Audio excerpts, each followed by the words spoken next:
Shalom, nous allons étudier le daf Lamed et Tet dans Masechet Baba Batra et nous reprenons tout en haut du daf à la deuxième ligne. On va nous apprendre des halachot qui sont liés toujours à la mecha'a, à comment justement on doit contester l'occupation d'un terrain immobilier. On nous dit, dans le cas où celui qui est moché, donc qui conteste, Amar dit à ceux qui assistent à la contestation, l'otim roulé, ne lui dites pas, à celui qui est sur le terrain, qui l'occupe, ne lui dites pas, maï. La question ici, c'est est-ce que la mecha fonctionne même si elle n'est pas devant lui et qu'en plus il a dit au témoin de ne pas l'informer ou pas. On a une marque locale ici. Amar Rav Zevid, Haka Amar Lotim Roulé. Rav Zevid dit c'est clair, ça ne marche pas parce qu'il a demandé à ce qu'il ne répète pas. Rav Papa lui-même dit Amar, il a dit dès Lotim Roulé, lui a demandé à ce qu'il n'informe pas l'occupant. Les Acharine, il me roulait où, mais il n'a pas interdit à ce qu'il dise aux autres. Chavra etle, l'ami de ces personnes-là, un ami, chavra etle, et l'ami de ton ami, un ami, ce qui veut dire que la transmission se fera toujours, puisqu'on a vu hier que finalement, même si les deux avaient prévu de ne pas y aller, ça ne changeait rien. Là, ici, on va un peu plus loin, puisque c'est la personne elle-même qui demande à ces deux personnes-là de ne pas le dire. Autre cas un peu similaire à Moulé, dans le cas où c'est pas lui qui a demandé, mais c'est eux qui ont dit spontanément à la personne, on ne le dira pas. Là aussi, Amar Azevidaka Moulé. Là, pour lui, c'est évident, Rav Zevid. À partir du moment où ils ont dit qu'ils ne le diraient pas, ça ne marche pas. Rav Papa Amar, toujours la même logique. Les dit dès l'Amrinanle, ils ont dit qu'ils ne diraient pas à l'occupant, mais la Harina Amrelou, mais ils ne se sont pas interdits de le dire aux autres. Et là, encore une fois, Chavra Itle, ton ami, un ami. Chavra Itle, l'ami, ton ami, un ami, ainsi de suite, donc ça se saura.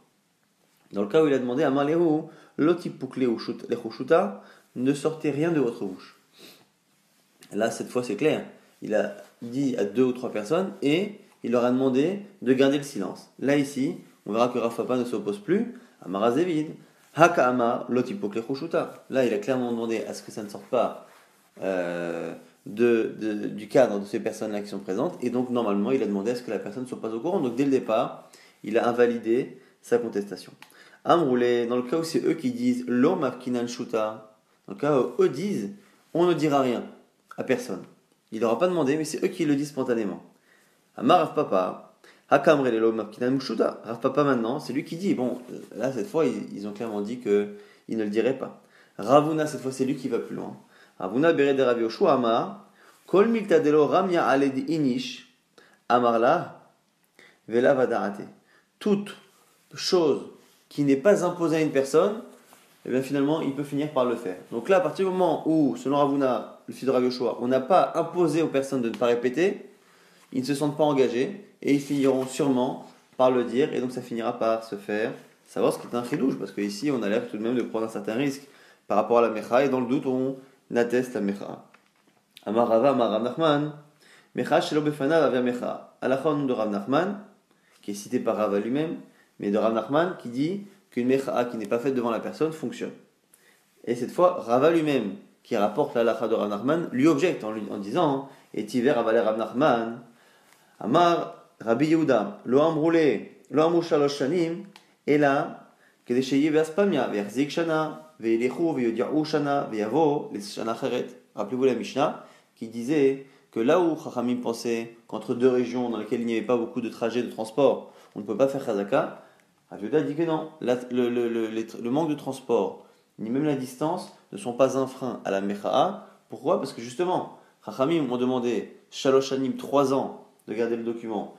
Parce que justement, la mecha la plus compliquée peut mettre 3 ans si la personne à qui appartient le terrain est en Espagne et que le temps que les gens se rendent compte que dans la ville on occupe son terrain, au bout d'1 an, on va mettre 1 an pour aller lui informer. Et ce qui est intéressant, c'est qu'on a l'impression dans la Mishnah que des personnes viennent l'en informer, Yelechu, ils vont venir, et après, lui, Veyavo, lui va venir, Veimche, et il va contester. Pourquoi n'a-t-on pas cité le cas où des personnes viennent en informer, et après, ces personnes-là sont envoyées par le même propriétaire pour aller contester. On a l'impression que c'est lui qui se déplace. Donc, Veyavo, les Shana Acheret, Veis al-Kadatar, ici, tu pensais, comme Rav Nachman, que Mecha Shelo Befanav Mecha, que le fait de le faire à distance, ça fonctionne. La Malélimiti, pourquoi la Mishnah nous parle d'un cas où il se déplace?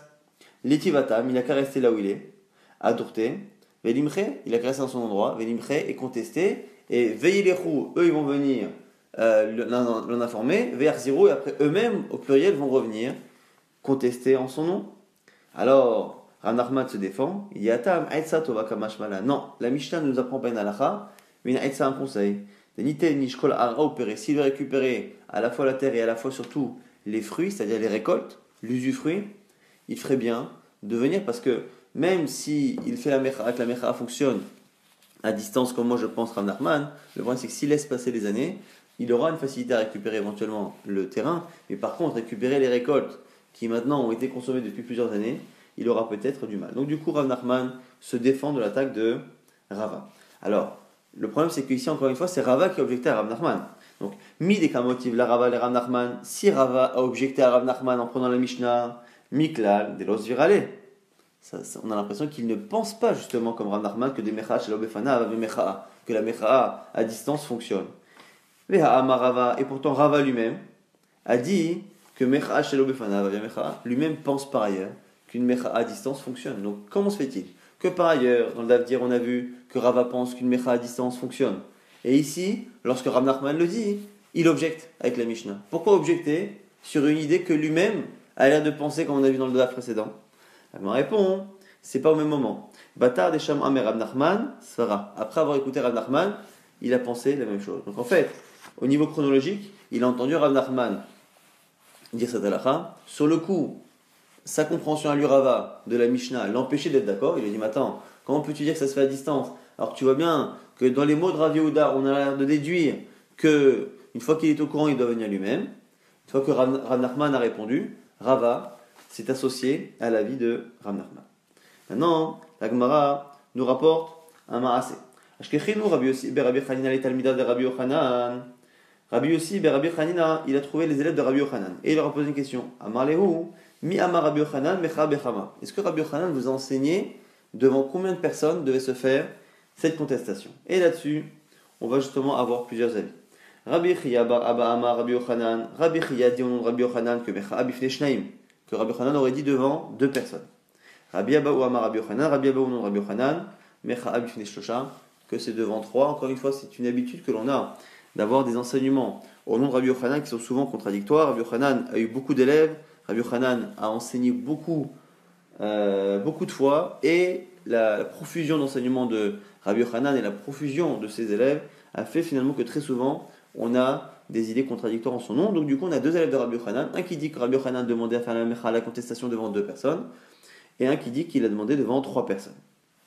Alors la Gemara se dit, est-ce que c'est pas lié à une autre marloquette? Lima bed Rabba bar Ravuna kamiflagé. Peut-être que la discussion porte sur la vie de Rabba bar Ravuna. Pourquoi? Dama Rabba bar Ravuna kol mita demit amra be'apetlata. Là ici on est dans les lechot la shonara. Ici la Gemara a l'air de considérer que ce qu'on appelle l'ishna bisha, la mauvaise parole, la mauvaise langue, donc la shonara en hébreu, c'est censé être réellement interdit mishum la shonara qu'à partir du moment où c'est fait de manière cachée. À partir du moment où c'est fait de manière publique, c'est plus du lashon hara. Et donc du coup, il nous dit Rabba Baravuna, kol mita demit amra be'apetlata, toute chose qui est dite devant trois personnes, lidba mishum mishnabisha, il n'y a pas d'interdit de l'ishnabisha, il n'y a pas d'interdit de lashon hara. Pourquoi? Parce qu'une fois qu'il y a trois personnes, on a réellement ici quelque chose qui est public. Donc voici le lien avec cet avis. Man de amar bifnei shnaim, celui qui pense que l'on peut faire mecha devant deux personnes. L'itle de Rabba Ravuna, il ne pense pas comme Ravuna. Ravuna qui pense qu'on sort du lashon hara parce qu'on parle en public qu'à partir de trois, on ne pense pas comme ça. Celui qui pense qu'une mecha peut se faire devant deux personnes, c'est qui pense que deux personnes c'est un public. Et donc si c'est un public pour la mecha, pour la contestation, c'est un public également pour le lashon hara. Et donc à partir de deux personnes qui assistent à une parole mauvaise, on n'est plus dans le lashon hara.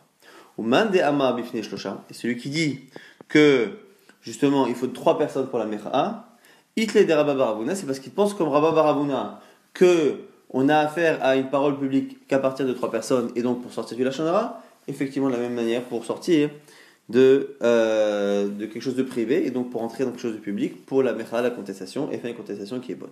L'agma repousse et dit finalement que là-bas ça n'a rien à voir. Lo découlé alma itle ou de Rabba Baravuna, tout le monde est d'accord avec Rabba Baravuna que quelque chose de public pour le lashon hara c'est trois.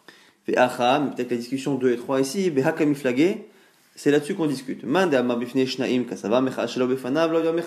qui pense qu'on peut le faire devant deux personnes, il pense que Mecha'a, chez l'Obefanav, Lo Avia Mecha'a, il pense qu'une Mecha'a qui n'est pas faite devant l'occupant ne fonctionne pas. Et donc ici, les deux personnes sont présentes, mais l'occupant est également présent. Et donc du coup, ici, en fait, réellement, il fait une Mecha'a devant l'occupant. Simplement, on a besoin de deux témoins pour témoigner qu'il a fait une Mecha'a. Ou Mande Amar Bifnei Shlosha. Et celui qui dit que la Mecha'a doit se faire devant trois personnes, à ce moment-là, Kassava Mecha'a Shelo Befanav, Avia Mecha'a, il pense qu'on peut faire une Mecha'a à distance, mais du coup à condition qu'elle soit faite devant un public. Or, un public, on l'a vu de Rabba Baravuna dans cette halakha de la Shonara, un public ne commence qu'à partir de 3. Ça, c'est une première lecture. Iba et Tema, si tu veux, tu peux proposer autre chose. Tout le monde est d'accord que ça fonctionne à distance. Et c'est là-dessus qu'ils discutent. Celui qui pense que deux suffisent, c'est parce qu'il pense qu'il faut un témoignage, et donc c'est deux. Et celui qui pense trois, pense qu'il faut un public pour pouvoir justement faire connaître la contestation. Nouvelle halakha avec Amaasé, Gidal bar Minyumi avale mechiyuta limchouye. Gidal bar Minyumi avait besoin de contester l'occupation d'un terrain. Ashkechino le Ravuna ou le Chiya barav ou le Rav Chelkia Bartouvi, il a trouvé trois chachamim qui sont Ravuna, Chiya barav et Rav Chelkia Bartouvi. Davou Yadve qui était assis ou Macha Kamayu et il a contesté devant eux. Le Shena Ada Atalim Chouye, l'année suivante, il est venu pour contester. Abrolé, ils lui ont dit Lotsrichat, tu n'as pas besoin. Achi Amarav, comme ça a dit Rav, Keman Shimicha Shana Rishona, Shuv Enot Sarich Limchot. Une fois que on a fait la Mecha'a première année, il n'y a pas besoin de la refaire. Veka d'Amre, Amarle Chia Barav, il y en a qui disent que c'est Chia Barav qui a dit ça. Kevan Shimicha Shana Rishona, Shuv En Sarich Limchot. Une fois qu'il a fait la Mecha'a la première année, il n'a pas besoin de répéter. Mais tout de même, il y a une limite à cela. Amar Eshlakish, Eshlakish nous dit Mishum Bar Kapara au nom de Bar Kapara, Sarich Limchot, Besov Kol Shalosh Beshalosh. Il a tout de même besoin de refaire Chazaka tous les 3 ans à la fin de chaque groupe de 3 années. Pourquoi ? Parce que sinon, à chaque fois, la personne fera 3 ans et fera Chazaka.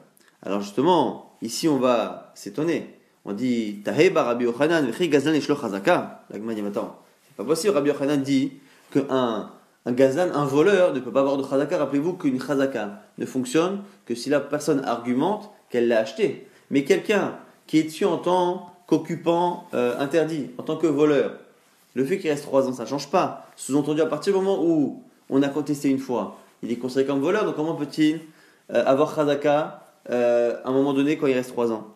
La Gemara s'étonne, elle dit Gazlan Salkadatar, mais il n'est pas voleur. Il n'est pas voleur. On a la possibilité qu'il soit voleur. Et la Kegazlan Ishlo Chazaka, donc on corrige un peu la question, c'est que la question de Rabbi Yochanan, c'est à partir du moment où on a contesté une première fois, il y a sur lui un doute qu'il soit voleur. À partir du moment où il y a ce doute-là, il ne pourra jamais justifier qu'il est sur le terrain parce qu'il a fait Chazaka et donc croyez-moi que je l'ai acheté parce qu'il a déjà un doute de Gazlan qui l'empêche finalement d'avoir Chazaka. Et la lacha est comment ? Amarava, il cheta, tsarich limchot besov kol shalosh veshalosh, nous dit la lacha qu'il faut tout de même faire Chazaka tous les 3 ans, alors que selon Rabbi Yochanan, une fois qu'on l'a fait une fois, il y a pas une présomption, mais en tout cas un doute sur la personne s'il est voleur, et il ne pourra jamais utiliser la Chazaka pour être cru. Dernière halakha du Daf, Tane Bar Kapara enseigne, dans un cas où il a fait une contestation, il est revenu faire une autre contestation, donc tous les 3 ans, il conteste sur le terrain. Si il revient et que tous les 3 ans, il fait une contestation qui est basée sur la même idée, c'est-à-dire telle personne a volé mon terrain, à ce moment-là, Enlo Chazaka, la personne qui est de l'autre côté, n'a pas de Chazaka, mais par contre, Ve'im Lav, Yeshlo Chazaka. Si, à chaque fois qu'il revient contester, il conteste d'une manière différente, une première fois, il dit que la personne est sur le terrain alors que c'était par exemple Mashkanta des Souras, c'est-à-dire que la personne se remboursait du prêt sur le terrain, et après, quand il revient 3 ans plus tard, avant donc la fin des 6 ans, il dit non, je ne suis pas d'accord, cette personne-là a volé mon terrain, et après ainsi de suite, il finit à chaque fois par changer. Ce qu'on nous dit ici Bar Kapara, c'est que les contestations s'annulent mutuellement à partir du moment où les mots qu'il prononce finalement se contredisent. On va très rapidement résumer ce daf. On a vu dans le daf justement qu'on a délimité justement les limites de la mecha'a. Et donc on a vu qu'on pouvait faire une mecha'a à distance. Cette mecha'a à distance, maintenant la Gemara nous explique qu'on a une marloquette Rav Zevid, Rav Papa. Si, lorsque les témoins eux-mêmes ou le contestataire lui-même demande à ce qu'il ne parle pas à l'occupant, est-ce que ça fonctionne ou pas? Selon Rav Zevid, ça ne fonctionne pas. Selon Rav Papa, ça fonctionne. Si par contre, ils ont dit, enfin lui a demandé, le contestataire a demandé à ce qu'il ne répète rien à personne, là ils se sont engagés, et donc la mecha'a ne fonctionne pas selon tout le monde. Autre marloquette dans le cas où c'est eux qui ont dit qu'ils ne parleraient pas. Selon certains, comme ils ont dit qu'ils ne parleraient à personne, il n'y a pas de mecha'a. Selon Ravuna, Bered, Rav Yoshua, à partir du moment où ils ne se sont pas engagés, il est probable même qu'ils répètent, et donc du coup, il y a toujours cette mecha'a chez l'Obefana. Après, on a vu qu'au départ, Rava pensait qu'on pouvait faire une mecha'a, qu'on pouvait pas faire une mecha'a chez l'Obefana. Maintenant, après, il a fini par entendre Rav Nachman et il a changé d'avis. Au départ, c'était à cause de la Mishnah qui donnait l'impression que selon Rav Yehuda, il fallait qu'il vienne nuit. La Gemara, au nom de Rav Nachman, avait finalement dit que c'était une Aïssa Tova, c'était un conseil. Simplement que la personne se déplace pour récupérer les récoltes et l'usufruit de son terrain le plus rapidement possible. Après, on avait vu que Rabba Baravuna nous avait appris que dans l'Ilchot Lashon Hara, à partir de 3 personnes, on a justement un public. Pour dire quelque chose en public, il faut le dire à 3 personnes. À moins de 3 personnes, ce n'est pas un public. La Gemara a pensé à un moment donné que ça pouvait être lié à une discussion. La Gemara a dit finalement que non. A priori, c'est quelque chose qui est accepté de tous, que 3 personnes, c'est un public. Et donc pour les Chot Lashon Hara, à partir du moment où c'est dit devant 3 personnes, c'est public. Et donc ça ne rentre plus dans la définition stricte de Lashon Hara. Sans être bien, mais en tout cas, ce n'est plus ce qu'on appelle l'Ishna Bisha, Lashon Hara. La question maintenant, c'est qu'on a vu dans les élèves de Rabbi Yochanan, il y avait une discussion. Qu'a dit Rabbi Yochanan au sujet de la Mecha'a devant 2 ou devant 3 personnes? Et là-dessus, justement, la Gemara donne plusieurs propositions. Pourquoi certains disent 2 et pourquoi certains disent 3? Est-ce que ceux qui disent 2, c'est ceux qui pensent qu'il faut faire la Mecha'a devant l'occupant, et donc ces deux-là doivent être témoins, mais en réalité la Mecha'a se fait devant l'occupant? Et ceux qui disent 3, c'est ceux qui disent que l'on peut faire à distance, et du coup comme on peut faire à distance, à ce moment-là il faut un public, et c'est 3. Ou peut-être, nous dit la Gemara, que la discussion, elle est, même lorsque l'on fait à distance la Mecha'a, est-ce que la Mecha'a doit être faite devant 2 témoins qui assistent à la Mecha'a même s'il n'y a pas de public, ou est-ce qu'elle doit être faite devant un public pour que l'on estime que ça y est, à partir du moment où c'est fait devant un public, c'est connu de tous, ou ça va être connu de tous, et donc du coup, c'est une bonne Mecha'a, c'est une marloquette dans les élèves de Rabbi Yochanan. On a vu également que on avait une marloquette entre Rabbi Yochanan et pas mal de Chachamim. Est-ce que lorsque l'on fait une Mecha'a une première fois dans les 3 ans, est-ce que l'on doit refaire après une Mecha'a entre l'année 3 et l'année 6? Est-ce que tous les 3 ans il faut finalement, enfin tous les un peu moins de 3 ans, il faut faire une Chazaka de telle sorte à ce que la personne n'ait jamais 3 ans tranquille sur le terrain à consommer sans qu'il y ait de contestation? Selon Chachamim qu'on a cité, il faut faire tous les 3 ans. Selon Rabbi Yochanan, il n'y a pas besoin. À partir du moment où il a fait une première fois, on a un doute qu'il soit voleur et il ne pourra jamais